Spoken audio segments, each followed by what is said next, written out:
अस्सलाम वालेकुम and welcome back to my YouTube channel. तो आज की वीडियो में हम डिस्कस करेंगे कि रिएक्टिव मॉनिटरिंग के स्टैट्स में क्या क्या चीज़ें हम लोग नोट करते हैं। तो सबसे पहली चीज़ है एक्सीडेंट रिकॉर्ड। हमारे पास प्रीवियस जो हमारी हिस्ट्री है उसके अंदर क्या क्या हमारे पास मेजर एक्सीडेंट हुए हैं, डेंजरस अकरेंस क्या थी, कितने नियर मिस हमारे पास रिपोर्ट हुई, इल हेल्थ के कितने केसेस जो रिपोर्ट हुए, एम्प्लॉयज़ की कंप्लेंट कितनी थी, the number and type of formal enforcement action, हमें किस एजेंसी की तरफ से कितना फ़ाइन हुआ, हमारे ऊपर सिविल क्लेम क्या हुए, कॉस्ट ऑफ एक्सीडेंट क्या थी। ये तमाम चीज़ें हमारे पास लैगिंग इंडिकेटर्स हैं। हमारी रिएक्टिव मॉनिटरिंग है, हमने अपने पास्ट को तमाम चीज़ों का रिकॉर्ड रखना है, तमाम चीज़ों को नोट डाउन करना है ताकि इसकी बेस पे हम ट्रेंड एनालिसिस कर सकें, अपने फ्यूचर को कंपैरिजन कर सकें।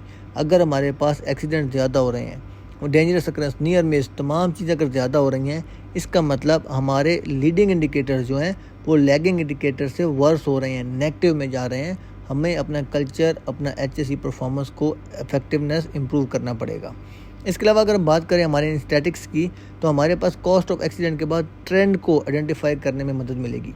हमारे पास पास्ट में किस चीज़ की एक्सीडेंट ज़्यादा हुए, नियर मिसेस ज़्यादा थी, उसके अगेंस्ट हमने कंपेन लॉन्च करनी है, हमने लोगों की ट्रेनिंग्स करवानी है, सिचुएशनल अवेयरनेस देनी है ताकि ट्रेंड को कम किया जा सके। लैगिंग इंडिकेटर से हम दूसरी चीज़ पैटर्न आइडेंटिफाई कर पाएंगे, हमारे पास किस फेज़ में एक्सीडेंट ज़्यादा हो रहे हैं। अगर हमारे पास थर्मल इन्वायरमेंट ज़्यादा है तो गर्मी में एक्सीडेंट ज़्यादा हो रहे हैं।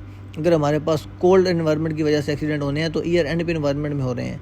हमारे पास जो स्पेशल ओकेजन्स हैं, ईद हो गया, क्रिसमस हो गया, जिस पे मैन पावर कम हो सकती है या रश ज़्यादा हो सकता है, उस पे आके हमारे पास एक्सीडेंट हो रहे हैं, तो हमने वो पैटर्न आइडेंटिफाई करना है ताकि उसके अगेंस्ट रेलिवेंट हम कोई भी करेक्टिव एक्शन, करेक्टिव मेजरमेंट ले सकें।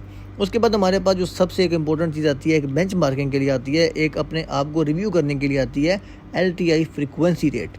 ये हमें क्या होगा कि टोटल मैन आवर की बेस पे हमें एक नंबर मिल जाएगा कि हमारा टोटल मैन आवर जो let's suppose 1 lakh man hour थे, उन 1 लाख में से हमारे पास LTI का फ्रीक्वेंसी रेट क्या था, कितने हमारे लॉस्ट टाइम इंसिडेंट हुए।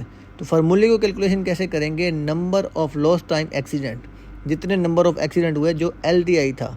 अब LTI क्या है, डेंजरस अकरेंस क्या है, फर्स्ट एड क्या है, इसको हम अदर वीडियो में डिटेल में डिस्कस करेंगे।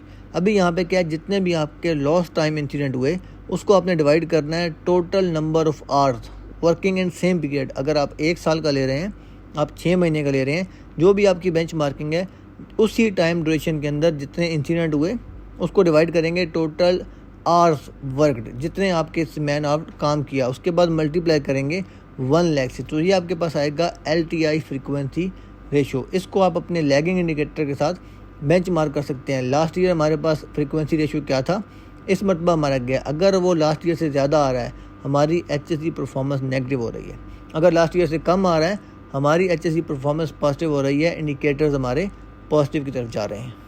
उम्मीद करता हूँ आपका ये टॉपिक क्लियर हो चुका होगा। अगर इस टॉपिक के बारे में आपका कोई भी क्वेश्चन आप कमेंट सेक्शन में मुझसे पूछ सकते हैं। वीडियो के एंड पे आपसे रिक्वेस्ट करूँगा कि चैनल को सब्सक्राइब करना और बेल आइकन दबाना ना भूलिएगा, और इस वीडियो का लिंक अपने उन तमाम दोस्तों के साथ शेयर करिएगा जो निबोश IGC को हिंदी या उर्दू ज़बान में करना चाह रहे हैं। आपके वक्त देने का बहुत शुक्रिया।